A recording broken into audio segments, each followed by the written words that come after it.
हे सब लोग, आज हम बात करेंगे बिल एकमन की और कैसे उन्होंने पर्शिंग स्क्वायर को बचाया। असफलता से सफलता तक का उनका सफर बहुत ही प्रेरणादायक है। तो चलिए शुरू करते हैं। चलिए वापस चलते हैं 2004 में। बिल एकमन ने पर्शिंग स्क्वायर कैपिटल मैनेजमेंट की शुरुआत की और देखते ही देखते ये वॉल स्ट्रीट पर छा गया। एकमन के तेज निवेश से उन्हें बहुत फायदा हुआ और उन्हें एक चालाक और मौके का फायदा उठाने वाला निवेशक माना जाने लगा। 2004 से 2009 के बीच एकमन ने कुछ कमाल के फैसले लिए, जैसे जनरल ग्रोथ प्रॉपर्टीज। दिवालिया होने के कगार पर एकमन ने इसमें निवेश किया। उन्होंने न सिर्फ जीजीपी को बचाया, बल्कि इसके पुनर्गठन से पर्शिंग स्क्वायर को बहुत मुनाफा भी हुआ।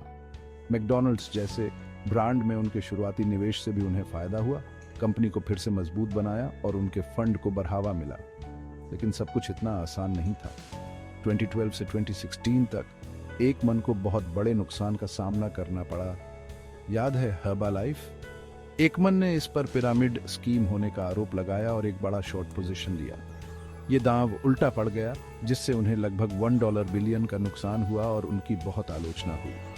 फिर आया वैलिएंट फार्मास्यूटिकल्स स्कैंडल और शेयरों में गिरावट के कारण एकमन का भारी निवेश बेकार चला गया, जिससे उन्हें एक और बड़ा झटका लगा। 2015 to 16 तक पर्शिंग स्क्वायर की प्रतिष्ठा और प्रदर्शन को बहुत नुकसान पहुंचा था। लेकिन कहानी में यहाँ एक मोड़ आता है। 2017 के बाद एकमन ने अपनी रणनीति बदली। उन्होंने अपनी रणनीति को सरल बनाया, कम लेकिन अच्छी क्वालिटी वाले निवेश पर ध्यान केंद्रित किया, जिसमें लंबे समय तक मुनाफा कमाने की क्षमता हो।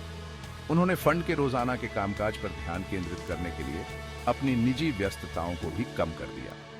अब उनकी वापसी के बारे में बात करते हैं। 2020 एक गेम चेंजर था।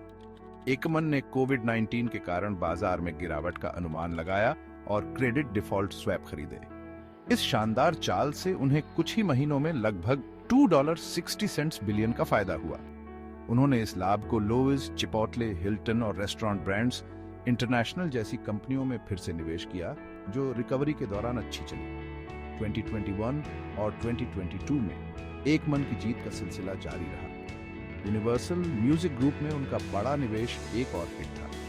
उन्होंने टेक और हेल्थ केयर कंपनियों पर भी ध्यान केंद्रित किया, जिससे फंड को स्थिरता मिली। बिल एकमन का सफर असफलता से सीखने और मजबूत होकर वापसी करने का एक उदाहरण है। उन्होंने दिखाया कि दृढ़ता और नई रणनीतियों से कठिन समय को पार किया जा सकता है। उनकी वापसी ने पर्शिंग स्क्वायर को एक बार फिर निवेश की दुनिया के सबसे मजबूत फंडों में से एक बना दिया। तो दोस्तों, बिल एकमन ने साबित कर दिया है कि अगर आप सही दिशा में सीखते हैं और कड़ी मेहनत करते हैं तो असफलता अंत नहीं है।